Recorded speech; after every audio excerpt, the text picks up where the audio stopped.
오늘 해야 될 거는 이제 일단 관계의 기술은 3장 자신감에 대해서 얘기를 할 겁니다. 자신감이라는 게 어떤 의미가 우리에게 있느냐, 뭐 그런 얘기예요. 그리고 사람들이 정말 매력적인 사람이 되는 그 근본에는 자신감을 갖춰야 매력적인 사람이 될 수 있다. 여러분도 마찬가지죠. 이렇게 자신감 있는 사람이 좀 좋죠. 활기 있고 활력 있고, 그리고 그런 사람을 더 따르게 된다는 거죠. 근데 자신감이 없으면 그 사람의 영향력이 줄어들 수밖에 없다라는 겁니다. 이 책에서 한 소년 이야기를 해요. 소년이 그림을 열심히 그리고 있었대요. 근데 야, 아버지가 가갖고 그런 거죠. 얘야, 너 뭐 그리고 있냐? 그랬더니 저 하나님 그리려고요. 그러더래. 아니, 말도 안 되잖아요. 하나님은 어떻게 그려? 하나님은 어떻게 그려? 하나님은 사실 어떻게 생기셨는지 우리가 알 수도 없고 너 본 적도 없을 텐데 하나님을 어떻게 그리냐? 그랬더니 이 자신만만하게 꼬마가 뭐라고 대답하냐면, 아빠 잠깐만 기다리세요. 내가 이제부터 그분을 보여드릴게요. 그려서 내가 보여드리겠다라는 표현을 한 거죠. 실제로 재미있는 통계가 있어요. 세계에서 나름대로 영향력을 가지고 있는 위인들을 살펴보니까 위인들이 도시 출신보다는 시골 출신들이 많다는 거예요. 왜 그럴까? 왜 위인들이 도시 출신보다 시골 출신들이 많을까? 이거를 이제 학자들이 연구를 해본 거죠. 그리고 나서 찾아낸 원인 중에 가장 커다란 게 그거예요. 뭐냐면 나름대로 자기 자신에 대한 자신감. 그러니까 나는 충분히 잘할 수 있는 사람이라는 생각. 이게 있는 거하고 나는 못해, 나는 안 돼, 이렇게 생각하는 사람하고는 어마어마한 차이가 난다는 거예요. 그러니까 예를 들자면 이런 겁니다. 시골 출신들은 동네 애들이 몇 명 안 되잖아요. 거기서 딱지치기 하면 지가 왕이야. 구슬치기 해도 지가 왕이야. 들로 산으로 올라다니면서 내가 최고의 기술과 스킬을 다 가지고 있어.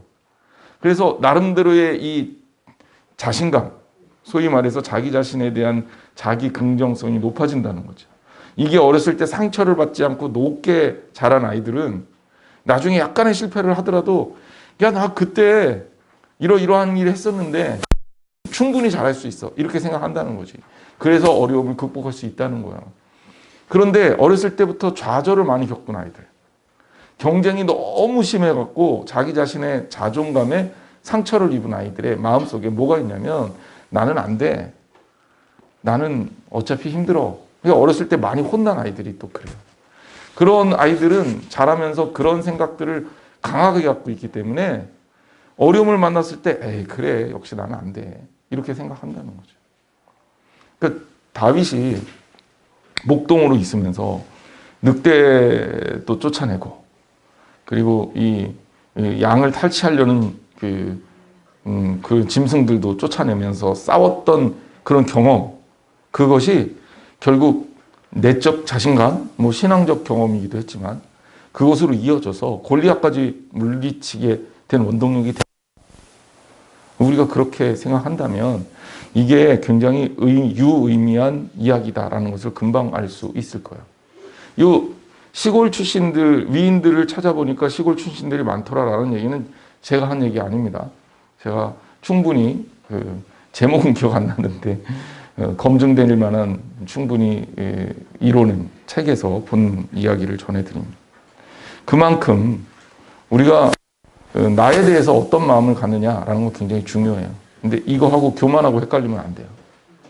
교만은 뭐냐면 다른 사람을 멸시하고 무시하고 그 위에 내가 쓰는 거예요. 그리고 교만의 가장 커다란 특징은 하나님보다도 높은 데로 자기를 올리려고 하는 게 교만이에요. 근데 이거 아니고 나는 잘 할 수 있어.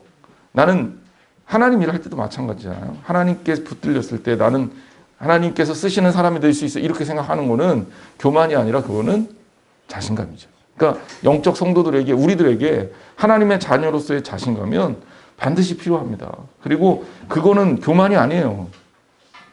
이제 이런 자신감과 함께 자기 스스로를 낮추고 다른 사람을 배려할 수 있는 겸손이 같이 들어가 있으면 그거야말로 굉장히 좋은 거죠.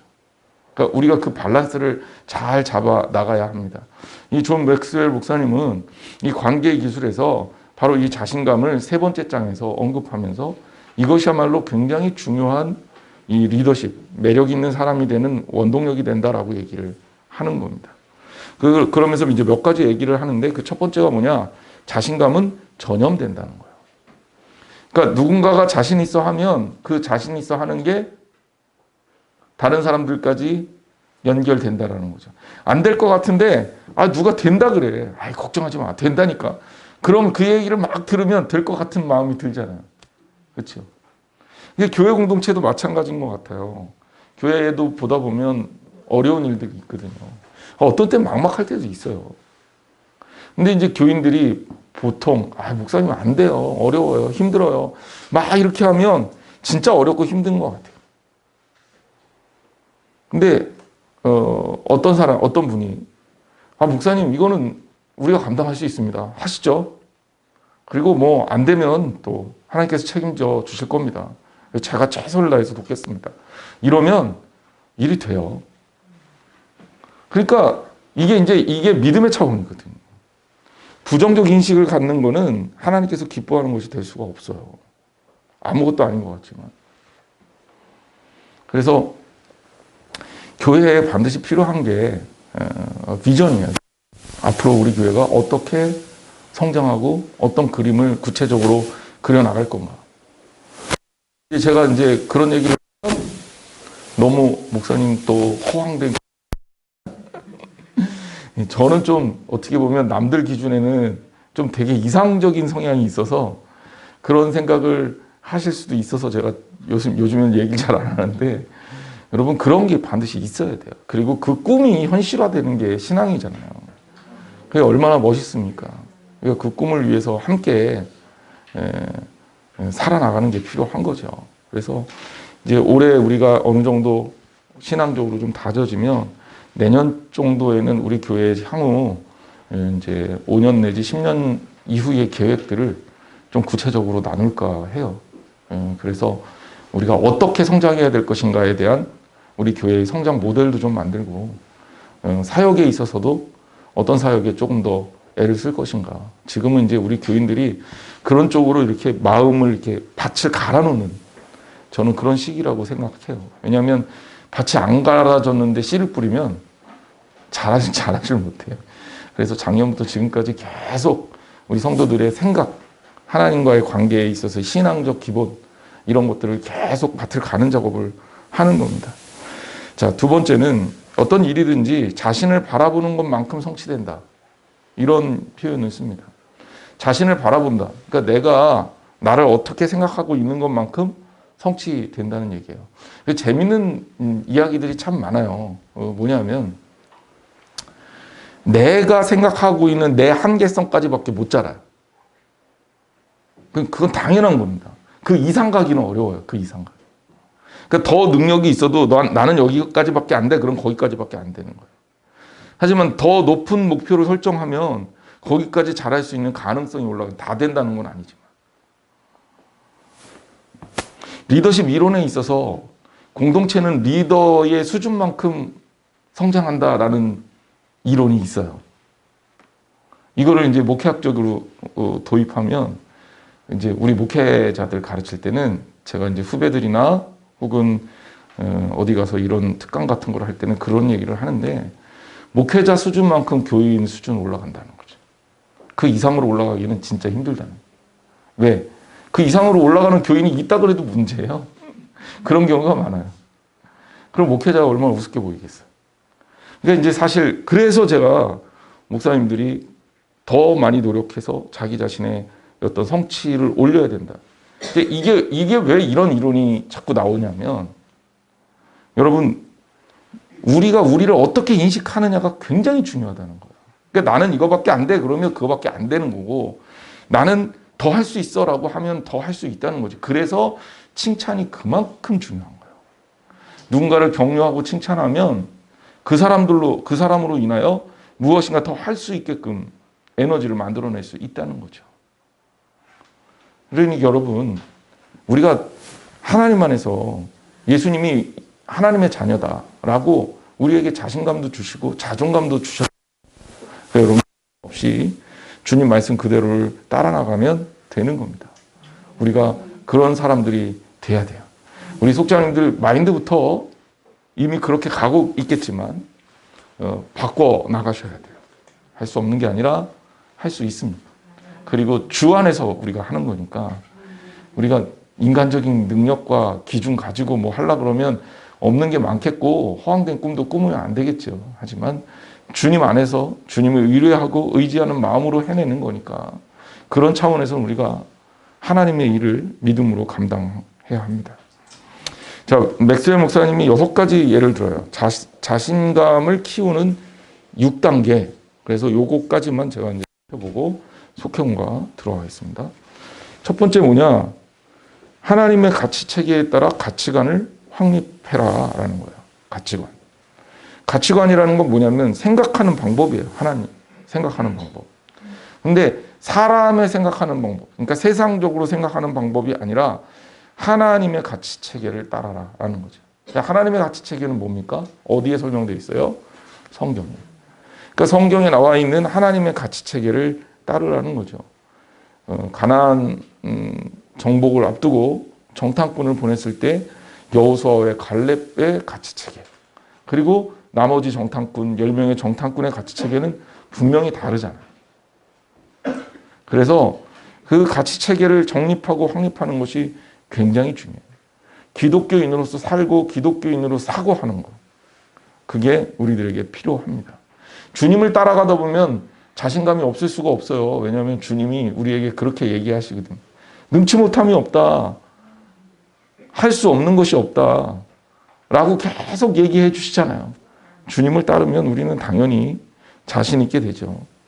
두 번째는 하나님을 주목하고 환경을 바라보지 말라는 거예요. 그러니까 우리가 무엇을 보고 따라갈 것이냐라고 했을 때 사람은 자꾸 조건을 따집니다. 꼼꼼하고 정확한 사람일수록 더 그래요. 세상적 기준은 자꾸 그렇게 하라 그러죠. 놓치지 말고 점검하고 확인하고 분석하고. 그런데 성경은 오히려 우리에게 그 기준 자체를 틀어보려고 말합니다. 환경 말고 하나님을 따르라는 거예요. 하나님을 바라보라는 거예요. 물론 환경을 무시하라는 얘기는 아니에요. 하지만 우리의 표대는 하나님께 가 있어야 돼요. 환경은 고려 대상. 환경은 따르는 대상이 아니에요. 환경이 목적이 될 수 없어요. 목적은 오직 하나님만 우리 목적입니다. 그러니까 수단과 목적을 자꾸 헷갈리면 안 되는 거죠. 세 번째는 자신감을 가진 친구들과 사람들과 친구가 되라라는 거예요. 아까도 얘기했지만 자신감은 확장되는 특징이 있어요. 그래서 자신감이 있으면 이 자신감은 다른 사람들에게 전달되고 다른 사람을 자신 있게 합니다. 이제 그런 특징이 있으니까 그런 관계들을 맺으라는 거죠. 그래서 자꾸 우리에게 비전의 사람이 되라고 이야기하는 것은 바로 그런 겁니다. 그리고 네 번째는 몇 가지 성공을 경험하라는 거예요. 이게 되게 중요한 테크닉인데 하여튼간 뭔가 이 경험을 해서 성공 경험을 갖게 되면 이 성공 경험은 확장이 돼요. 예를 들자면 제가 요리를 잘 못했어요. 벌써 생기기에도 그렇게 생겼잖아요. 이게 좀 창피한 얘기지만 저희 어머니는 자녀 아들 둘을 키우면서 부엌에 들어오지를 못하게 했어요. 그래서 손에 정말 물을 안 묻혔어요. 진짜로. 아예 라면 끓이는 거 말고는 요리라는 것을 거의 못했습니다. 그러다 보니까 이제 제가 자취도 이제 한 6, 7년 했는데 자취를 하면서 늘은 스킬이 뭐냐면 냉동식품 사 먹기. 인스턴트 음식을 어떻게 맛있게 먹을 수 있을까. 그러니까 요리가 안 되니까 그것만 하는 거죠. 그것만. 근데 이제 제가 몇 년 안 됐는데 생각이 좀 바뀌기 시작한 거죠. 뭐 저희 아내 아팠던 경험도 있고, 그리고 이제 가정에서 남편이 부엌에 들어가는 게 창피한 게 아니구나, 남자가. 이거를 깨달은 지가 몇 년 안 됐어요. 교육을 어떻게 받느냐가 되게 중요한 것 같아요. 예, 그래서 요리를 하게 됐는데 요새는 유튜브 보니까 요리법 전문 셰프들이 워낙 잘 가르치잖아요. 그래서 그런 걸 보고 조금씩 따라하기 시작했어요. 그랬더니 뭐 물론 제 요리는 주로 인스턴트 음식의 확장선상에 있지만 떡볶이를 만든다거나 뭐 스파게티를 만든다거나 혹은 뭐 그 소세지 볶음을 한다거나 이제는 너무 잘하는 거죠. 맛있게 잘할 수 있는 그런 방법이 있어요. 그래서 이게 좀 내가 요리가 되는 사람이구나 라는 이제 요새는 자부심이 조금 있습니다. 몇 가지 종목에 있어서. 건강에는 지속적으로 먹으면 안 좋을 가능성이 높은 요리를 만드는 거죠. 그걸 요리라고 불러야 될지 모르겠지만. 그러니까 하나를 성공하고 나니까 그 다음 것도 좀 해보고 싶고 그 다음 것도 해보고 싶고 막 이런 마음이 드는 거죠. 제가 스파게티를 그래도 좀 재밌게 맛있게 만드는데 이제 앞으로 도전할 스파게티를 이제 머릿속에 그리고 있어요. 그래서 봉골레 스파게티를 한번 해보려고요. 해산물 스파게티부터 해갖고 이것저것 김치 스파게티 이런 거 해봤는데 되게 맛있게 잘했거든요. 이제 봉골레 스파게티 알리올리까지는 했는데 이제 봉골레를 한번 해보려고 했는데 귀찮아서 못 하고 있습니다. 나중에 기회가 되면 한번 해보려고요. 나중에 우리 전교인 수련회 같은데 한번 가면 제가 우리 교인들 한번 요리라고 해야 되나? 뭐 만들어 놓고 안 먹으면 안 되니까 조금만. 참고로 이대성 목사님 잘하더라고요. 그러니까 이대성 목사님은 자꾸 시켜 먹고 부려 먹으면 지난번에 이대성 목사님이 교육자들하고 같이 나눈다고 수육을 해왔는데 깜짝 놀랐어요. 자꾸 해보세요. 네. 그런 어떤 성공 경험이 하나의 성공 경험이 옆으로 확장이 되는 거예요. 예를 들자면 여러분들이 속회를 정말 잘해서 속회가 부흥하는 경험을 한 사람은 다른 일도 맡았을 때 또 그런 것도 할 수 있어요. 그러니까 이게 작은 일이지만 아주 조그만 성공 경험들을 여러분들이 계속 가져가는 것이 중요하다. 목회도 마찬가지인 것 같아요. 목회도 제가 생각해 보면 제가 좀 자신감을 갖고 목회에 임할 수 있었던 원동력이 됐었던 게 교회학교 교사를 하면서요. 제가 교회학교 교사를 하면서 이상하게 우리 반 애들이 계속 늘어나는 경험을 해요.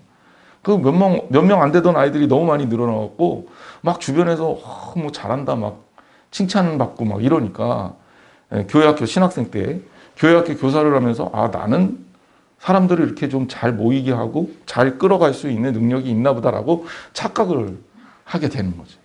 이제 그런 어떤 경험이 이제 나중에 제가 목회하면서 청년부 맡고 중고등부 맡고 이러면서도 또 성공하는 경험을 갖게 되고 그리고 이제 군대 가서 군목으로 있으면서 또 성공하는 경험을 갖게 되고 청년부 맡아갖고 또 청년부가 놀랍게 부흥되는 모습을 보면서 나는 이제 맡으면 다 잘 되나 보다. 물론 그 교만으로 발전하기 전에 하나님이 꺾으신 게 또 있으셨지만 그런 경험들이 굉장히 되게 소중한 경험이 됐거든요.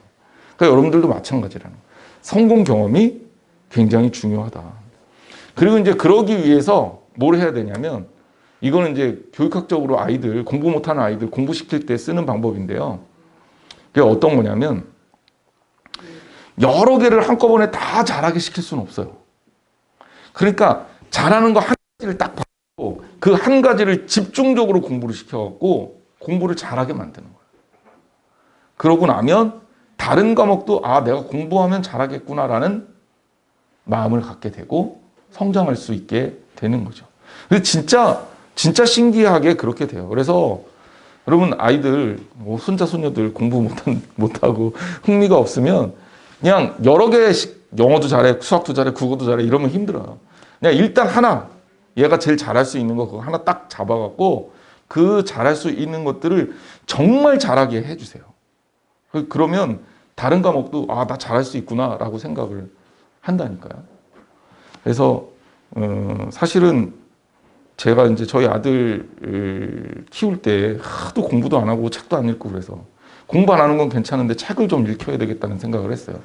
근데 책을 주면 아예 안 봐요. 아예 관심이 없어. 최고의 관심거리는 게임이거든. 게임. 컴퓨터 게임이요. 컴퓨터 게임 너무 잘해요. 초등학교 때 아주 어렸을 때였는데 초등학교 1, 2학년, 2, 3학년. 근데 걱정이 되잖아요. 나는 책을 많이 읽어야 된다는 걸 너무 잘 아니까. 그래서 제가 어떻게 했냐면 책을 읽히기 위해 삼국지라는 게임을 시켰어요. 삼국지라는 게임에 맛을 들이면서 아들이 삼국지에 대해서 알고 싶어진 거지. 그때 삼국지를 사줬어. 그래서 삼국지 책을 읽기 시작하더라고요. 그들이 삼국지 책을 끝까지 다 봤어요. 그러니까 이제 어린이용부터 시작해갖고 학생들이 읽는 책, 그 다음에 어른들이 읽는 책을 학교 다닐 때 읽었어요. 근데 그게 지금 공부하는데 굉장히 많이 도움이 된대요. 그러니까 어떤 성공 경험을 확장시키는 경험, 이거 굉장히 중요한 거죠. 그래서 자신이 없는 사람들을 볼 때 그 사람의 장점, 잘할 수 있는 거, 이것들을 집중적으로 칭찬해서 키워주고, 그래서 그 사람을 리더로 키워내는 거예요. 6번째는 사랑과 생산에 대한 지식을 개발해라. 이게 되게 중요해요. 공부 안 하면 성장하지 않습니다. 공부를 해야 돼요. 관심이 있으면 관심이 있는 만큼 스킬을 개발을 해야 됩니다. 그러면 자신감이 붙어요. 내가 알고 있으면 조금 더 능동적으로 대처할 수 있거든요. 그래서 이런 어떤 단계를 가지고 여러분들이 준비를 하면 자신감을 키울 수 있다. 나머지는 다음 주에 진행하겠습니다. 자, 속혜원과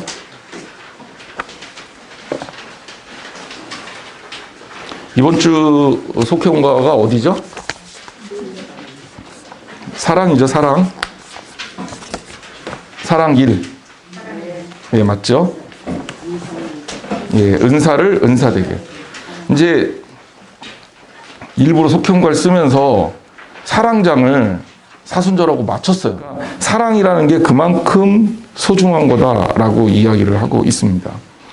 고린도 교회 얘기를 좀 했는데 고린도 자체의 그 도시 배경도 좀 이해를 해야 돼요. 고린도는 무역과 교통이 발달한 항구 도시고요. 운동 경기도 열리는 부유한 도시입니다. 제가 고린도 가서 놀랐는데 지금도 운하가 있어요. 그래서 이 운하가 있다는 것은 문명이 발전할 수밖에 없는 그런 많은 교차 지점이 생깁니다.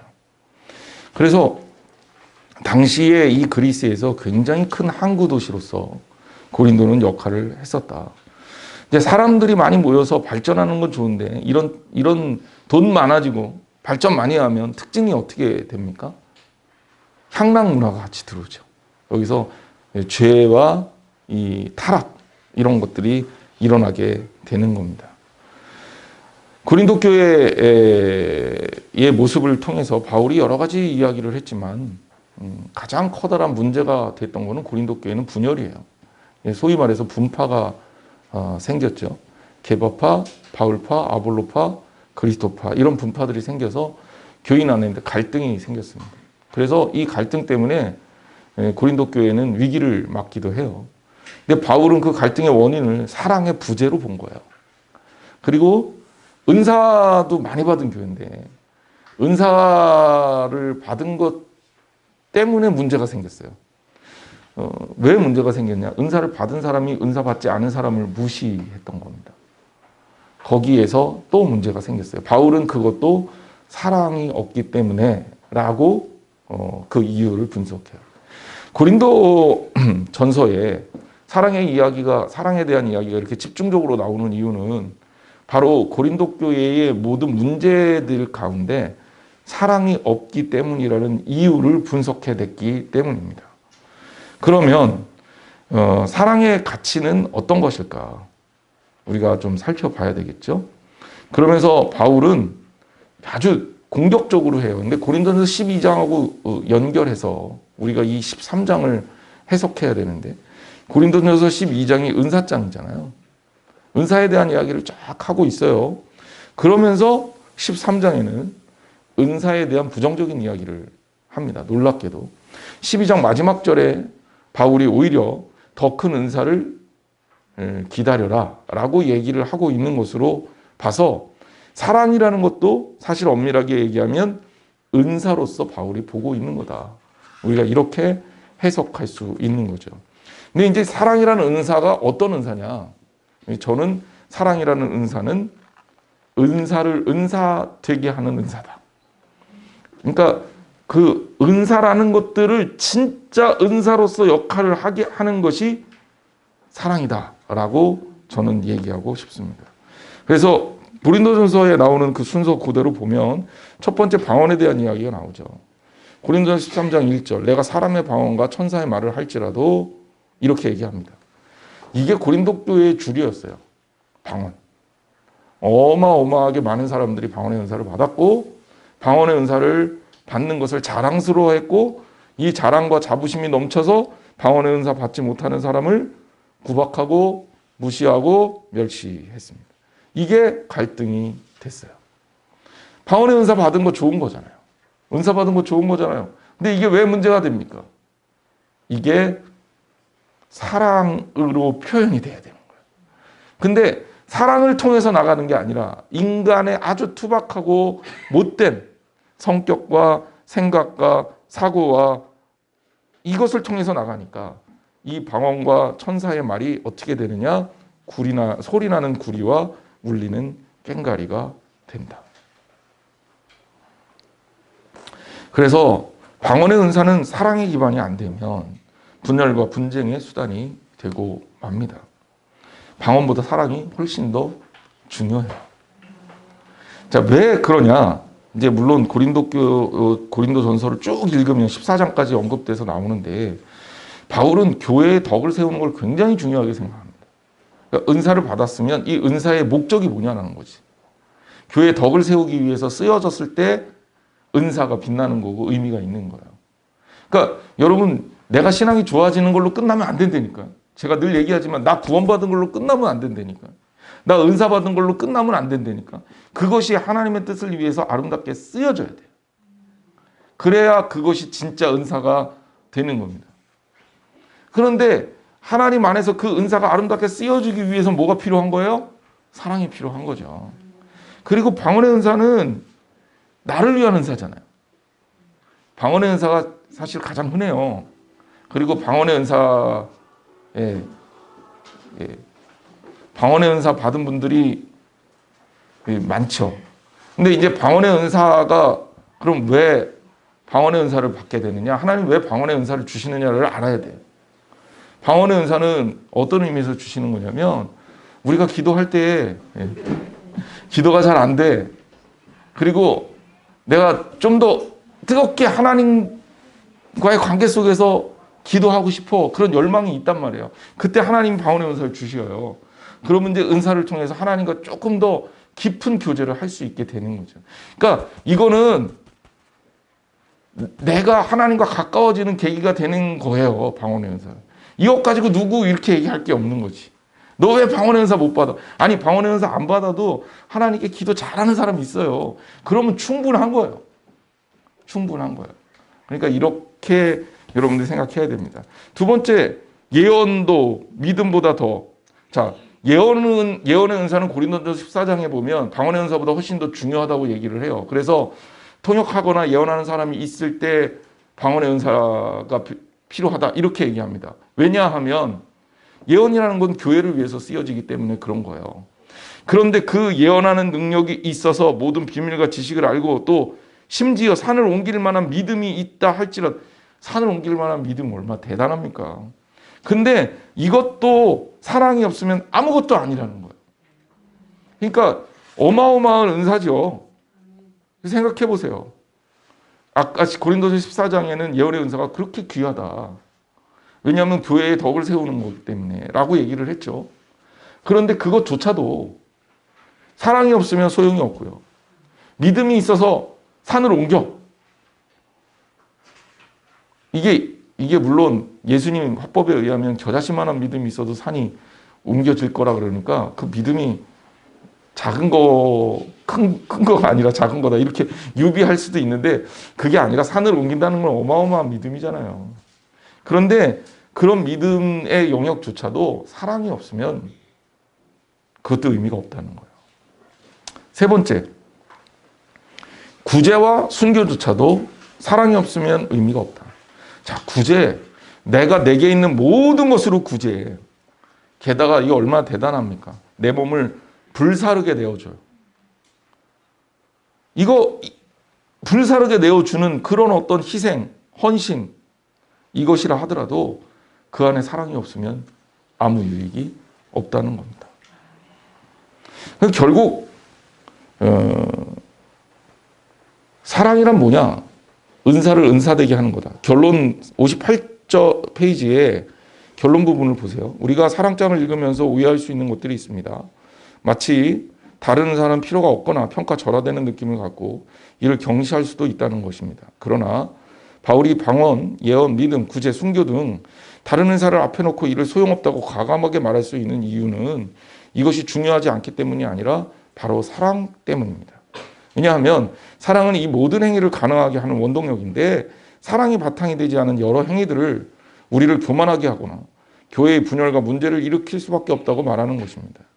그래서 사랑이라는 것이야말로 진정한 은사를 은사답게 하는 것이다. 그래서 베드로전서 4장 8절을 인용합니다.